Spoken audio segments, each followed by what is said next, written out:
Okay, so we're going to show a few different types of weathering and erosion in a sort of controlled area. So basically what we've done is we've created like sort of a man-made weathering where we've broken apart this limestone and it's created smaller chunks, and as you can see, even smaller and smaller bits. And that would be us causing the weathering. But in other cases it would be natural wind, water, even ice getting cracked, getting into cracks, and water freezing, turn into ice, and then when it melts, you know, that ice expands, and after it melts it causes cracks and it would weather and do something like this. So we can also show this is just vinegar. This would kind of simulate something like acid rain, or even just water over a long period of time, and as we see, it'll pick up bits of that rock, and it's slow, but as you would see, if I stood here for a long time and just dropped over this dropper, you can actually hear it starting to fizz and react with the rock, and you can see that it is actually picking up from the bottom, and it's just bringing down, and it is eroding, which means it's bringing the weathering, that rock, from one place to another. So it's really bringing that down and showing that erosion. Now if we were to keep this going for a long period of time, eventually it would create a sort of little ravine there. And that's how you see different rivers and things like that that create those little indents. So then if we come over here, we could also show with something as simple as sugar cubes, we can show how over time something like movement and like wind, water, anything like that would actually cause that erosion. So what we would do is, just to simulate it, we would shake. So what we're going to do is shake for about 15 seconds.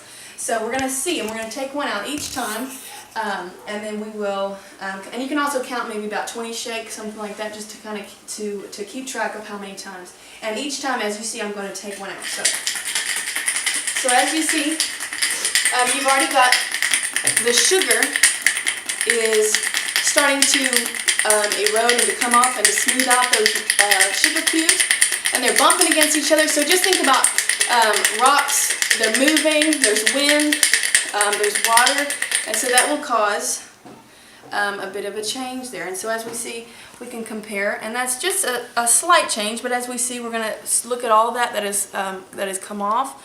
And so as we continue, we'll just keep going, and this will be a process over time.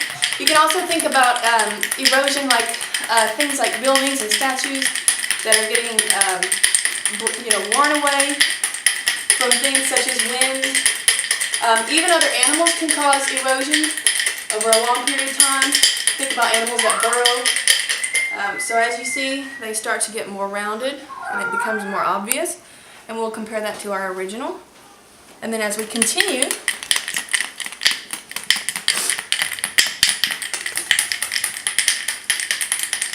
now the sugar is very easy to break down, so it's a very good example to show that erosion. And finally, as we would continue on and on, it starts to just really lose that original shape. And then if we were just to keep going, as you could imagine, over time it would all just be pretty much a cup full of sugar. So, and then just think about beaches. You know, those were once rocks, but as they've worn down and eroded, it's created this sand type texture.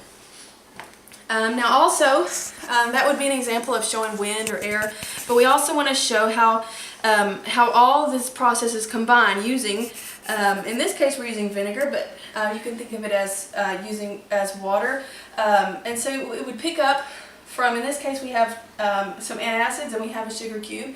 So you can really see it wearing down on the sugar cube, but you can see the color wearing down on the antacid too. So as we show, I'll kind of show here, and we're just going to put a few drops. And if you're here, you can kind of hear the reaction, but as you see, the whole thing's wanting to go with it.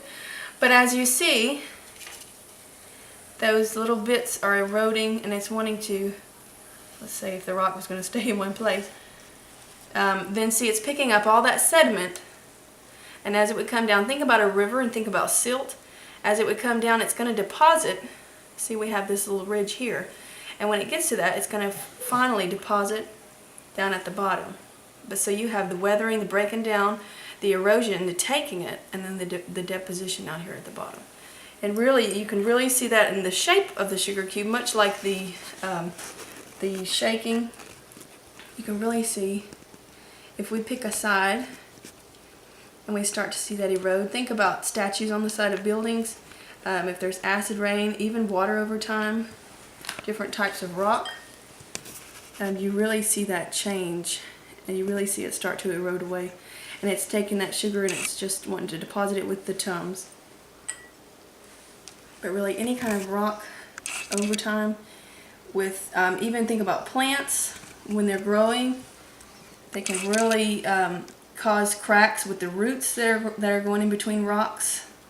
You know, because at a certain point down in the soil profile, there are some just thicker rocks. So as you see, there would be some weathering caused there, and eventually this erosion, which is going to pretty much, if we just sat here, it would just get rid of that ice cube, the sugar cube, and the sugar would all be deposited down there at the bottom. So anyway, that's our quick little lesson on weathering, erosion, and deposition. So we hope that you can recreate this in the classroom, and that's about it from there. So thanks.